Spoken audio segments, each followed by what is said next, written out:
Welcome back to the lineup. A Jerusalem court has indicted 2 young Palestinian men, both related to slain teen Mohammed Abu Khader, who was kidnapped and burned alive by 3 Jewish Israelis in 2014. The relatives, aged 19 and 21, have been arrested, held and indicted over a number of charges, including throwing stones. Take a look at the report by Maya Margit. 2 young men related to a Palestinian youth who was murdered by Israeli settlers in 2014 have been indicted by a Jerusalem court. 21-year-old Mohammed and 19-year-old Nasser Abu Khader are charged with attempting to assault police officers, rock throwing, arson, and firing gunshots in a residential area.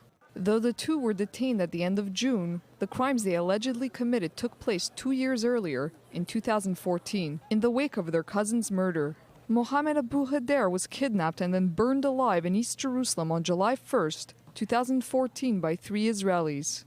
Yosef Ben David, the ringleader of the Abu Khader murder, received a life sentence plus 20 years in jail. The 2 other attackers, both minors, were sentenced to 21 years and life in prison, respectively. Ben David and his accomplices said they carried out the grisly killing to avenge the kidnapping and murder of 3 Israeli teens by Hamas members 1 month earlier. Now to discuss, we're joined by senior defense analyst for Haaretz Daily, Amir Oren. Amir, thank you for being with us. Thank you. Now, these 2 boys or men were arrested earlier this week, and there were rumors of them planning an attack on the Jerusalem light rail, but this was not what they were charged for, was it? No, this is really a Middle Eastern or biblical fable, one could say, because the Abu Khader murder, this horrific crime, was itself an act of vengeance on the abduction of the 3 Israeli youth earlier that summer of 2014. Mohammed Abu Khader had nothing to do with that crime, but several Israeli criminals killed him. Now, those relatives of Mohammed Abu Khader, apparently, according to the indictment, planned some acts of vengeance on their own. They threw Molotov cocktails and they attacked police officers. They also managed to get their hands on some improvised weapons. There was also some rumor regarding an attack on the light rail system, which is considered one of the Israeli government's signs of authority. For some reason, Palestinian residents of Jerusalem are against it in particular. Okay, Amir, but is this rumor true, that they were planning this attack? Because this is not what they were charged or being held, indeed, for. So what is happening is that some intelligence information usually gets its way into the police and the Shin Bet internal security agency. Now, this information must be verified. Sometimes people who are, for some reason, hostile to the suspects give out this information without verifying it. This has not been corroborated yet, and the suspects have chosen to be silent about it. So this is not part of the indictment, but the police hopes that during their internment, they will cooperate some more. And if they do, why should they? One doesn't know. But if they do cooperate with the investigators and incriminate themselves, these 2 will be added to the charges. All right, Amir Oren, senior defense analyst for Haaretz Daily, thank you very much. Thank you. Now, in Jerusalem, the High Court has ruled on the future of an embattled West Bank village, the 350-strong village of Susya in Hebron, under threat of immediate demolition. The High Court said today they cannot protect the village, but they're putting the ball in the defense minister's court, giving Avigdor Lieberman 2 weeks to decide how to handle the negotiations with the villagers. Now, of course, the villagers are petitioning to stay in their homes. To discuss, we're joined by freelance journalist Max Shindler. Max, thank you very much for being with us. Gabby, it's my pleasure. Thank you. And via Skype, member of ruling Likud party, Yehuda Glick. Mr. Glick, thank you. I'll start with you. Who does this land belong to? We're living in a Jewish state, and the state of Israel is a state that has a very strong jury system, and therefore we have to follow the law. And I think the Supreme Court today said quite clearly that the citizens living now in the Arab village of Susya are doing that illegally, but it's in the hands of the defense ministry to make sure to take care of them and properly with humanitarianly, and therefore the concept is very simple. I strongly believe that the defense ministry will come to sit with the families, create some kind of dialogue, find a solution, but they cannot by any means continue living in a place which is illegal, and that is quite clear. And I believe that eventually, when sometime everybody, it's quite clear today to everybody that eventually the Israeli law, Israel will implement the Israeli law completely on the entire Judea and Samaria, and there will be total sovereignty all over Judea and Samaria. Then maybe things will look a little differently, but for presently... Okay, Mr. Glick, I just want to ask Mr. Shindler, what's your response to this court ruling that they're going to defer such ruling to the defense minister? Yes, so thank you, Gabby. Thank you, Mr. Glick. I agree with what Mr. Glick is saying in that this is an illegal situation. It should be rectified. But the problem is that Palestinians in Area C of the West Bank, 60% of the West Bank, they can't really get building permits. They can't legalize the structures where they're living, what they're doing. So I agree. This situation, they should not be living in illegal structures, but the Israeli civil administration does not approve building permits. And then when Palestinians try to get building permits by submitting a master plan, which is the overarching plan for each village, then the CA rejects it by saying, oh, you don't have infrastructure. So it's almost a catch-22. I agree with Mr. Glick, but on this one, it's an issue of Palestinians not being able to legalize their building. Mr. Glick, what's your response to that it's difficult for Palestinians in the West Bank to even indeed get a building permit? I don't know if you recall, but there was an Oslo agreement in the mid-90s, and there was a decision that there's A, B, and C. There are Jewish settlements, and the C is where Jews are living, are building, and is under the authority of the Israeli army. Since 1993, yes. Right, yes, and there it's more easy for Israelis, Jews, to build, and A and B, Jews and Israelis cannot build and do not get permits to build there. And Mr. Glick, what would you say? Some documents were brought up in court today from the Ottoman Empire, Turkish documents saying that these Palestinian families do indeed own some of this land. What would be your response to that?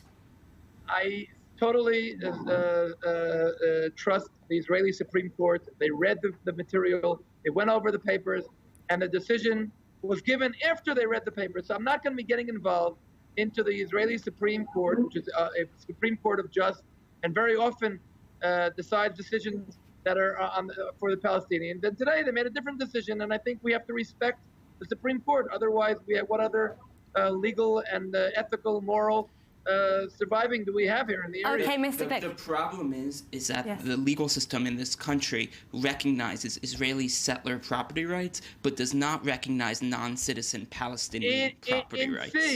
In C, not in A and B. Well, I mean, A and B. Mr. Glick, you were talking about the Oslo Accords. First off, they're an interim agreement. They were supposed to expire, I think, 5-6 years after that famous White House handshake.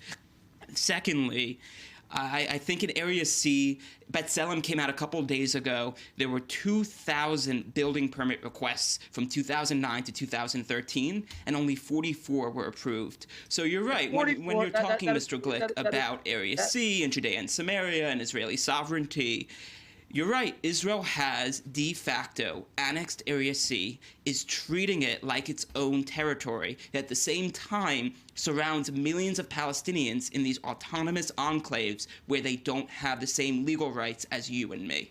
But in A and B, Jewish settlers cannot build either, and they're not even the 44 permits have been given to Palestinians in C, and not a single one has been given in A and B for Jews. And that is because A and B is where it's supposed to be for Palestinians. Then C is the area which is supposed to be for the Israelis, and that was the decision. And I know it expired, but the expiration, if we will implement the expiration, it's not going to be too good for either of the sides. And therefore, so far, we have to continue with this Mr. status Shindler, quo. we only have a few seconds. Just give me a quick response to Mr. Glick. I mean, listen, Mr. Glick is living in Otniel, which is a settlement considered illegal by the rest of the world, and he's talking about the fact he can't build in Area A and B of the West Bank, the Palestinian areas, which is kind of laughable because areas A and B are these tiny enclaves surrounding Palestinian cities, while the rest of the West Bank, the Jordan Valley, all the areas surrounding it, Israelis can build. As you can see what's happening in Susya, which is an Israeli settlement encroaching on a Palestinian village. And the legal system is saying, okay, even though you own the land, we're not going to approve your building permits, and we're not going to recognize your right to live here. All right, Max Shindler, freelance journalist and Member of Parliament, Yehuda Glick, thank you very much for this interesting discussion. We will have to see the fate of the Susya village in the coming weeks. Thank you. Within Israel itself, a split inside the ruling coalition between the Likud, led by Prime Minister Benjamin Netanyahu, and the right-wing Jewish Home Party, led by Education Minister Naftali Bennett. Over the weekend, the internal fight has intensified, as our diplomatic correspondent, Eli Hochenberg, explains in this next report. Political turmoil in Israel from left to right. Yet another fierce coalition clash between Prime Minister Benjamin Netanyahu and right-wing Education Minister Naftali Bennett is threatening the stability of the Israeli government. Each accuses the other of not being hawkish enough.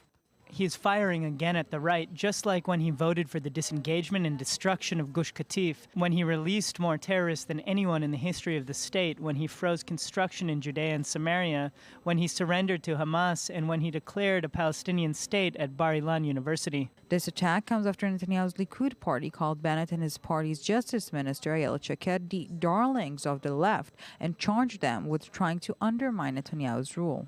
Things became messier when Netanyahu told reporters Sunday he is still willing to expand his government. He said this is the reason he's leaving the foreign affairs portfolio vacant. Not only the position Bennett desires, but also a move that might seriously decrease Bennett's political clout within the coalition. He always kisses up to the right and the religious before elections, and a minute later throws them away and mocks them.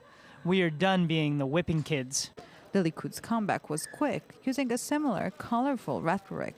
Bennett is panicking because he knows the truth. The person who was elected with votes from the right fights every which way to preserve the left's hegemony in the press. He constantly digs tunnels under the Likud's rule. Meanwhile, it's another whipping boy who's making some progress. Despite long months of heavy criticism over his leadership, the Labour Party convention expressed support for its head Isaac Herzog, postponing the party's primary elections to July 2017 rather than by the end of 2016. Herzog's opposition, however, remains extremely vocal.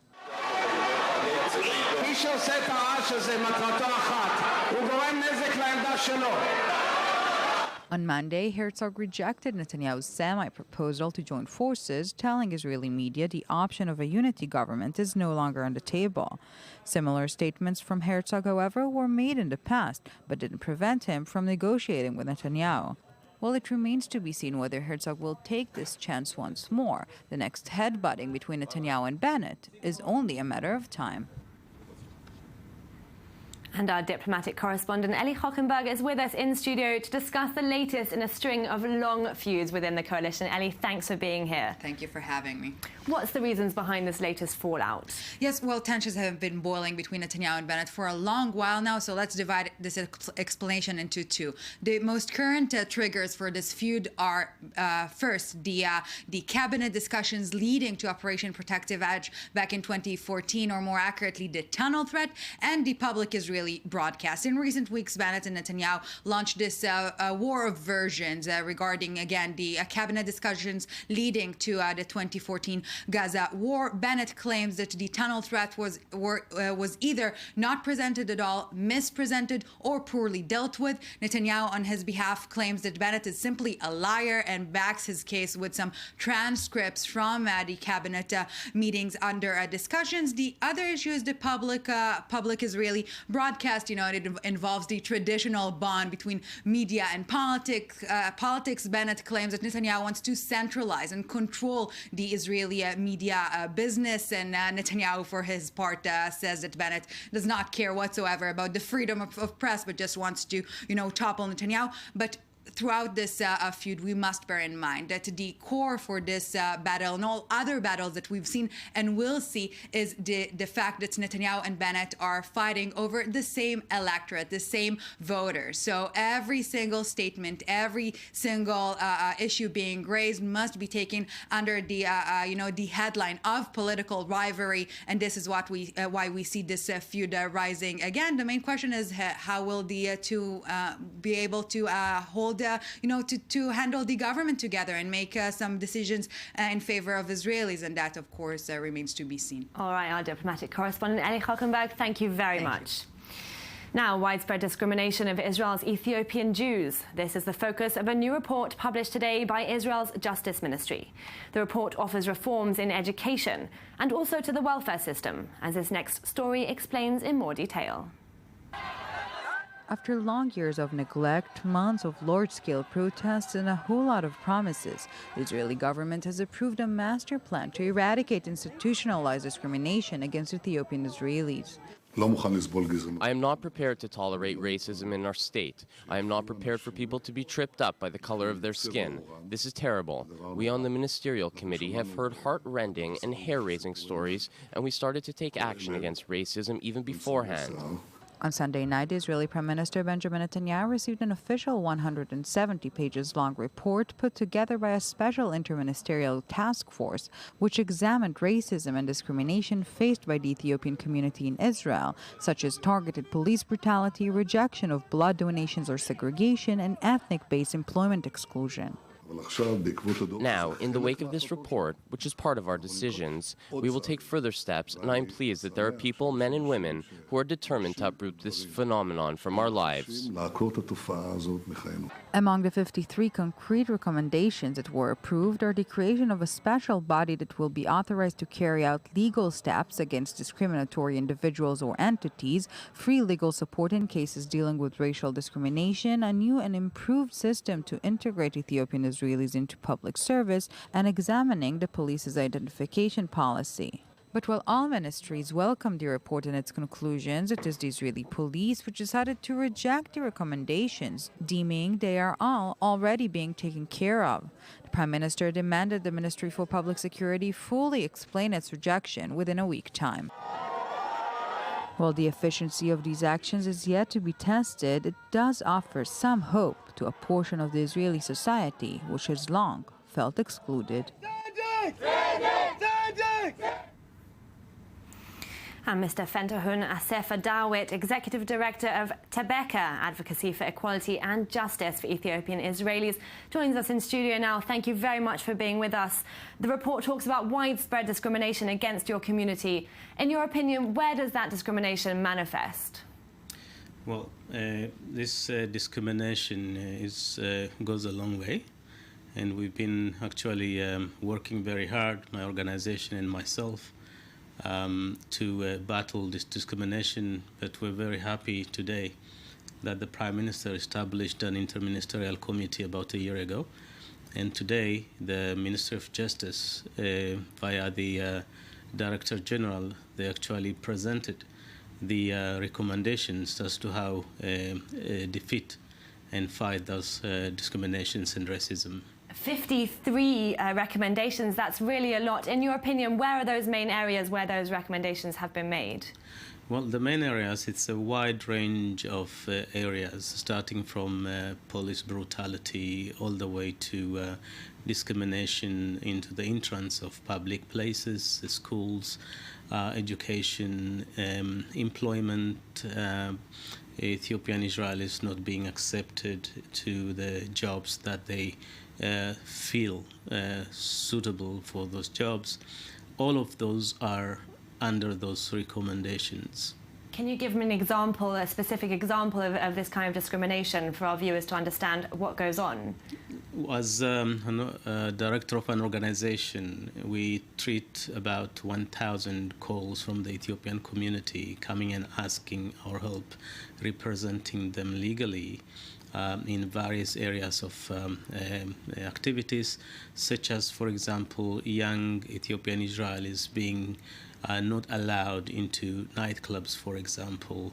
The schools refusing to register Ethiopian Israeli children, saying that there is a quota as to how many children can be registered. Ethiopian Israeli children can be registered in those schools. That was mostly in religious schools, wasn't it? Well, in religious schools, most of it. And also police violence against the Ethiopian Israelis that we deal with in most cases. And also, there is an equal opportunity law that says every government and public offices should employ under their offices the workers should represent the representation of the community in society. For example, Ethiopian Israelis constitute about nearly 2% of the Israeli population. So every government and public offices should have at least 2% of their employees, but this is not being implemented. I want to pick up on something you said there. The report does criticize police treatment of Ethiopian Israelis, but the police haven't really heeded those warnings. Well, they do. You know what? The police has started also about a year ago its own committee that was established right after the demonstrations and last year.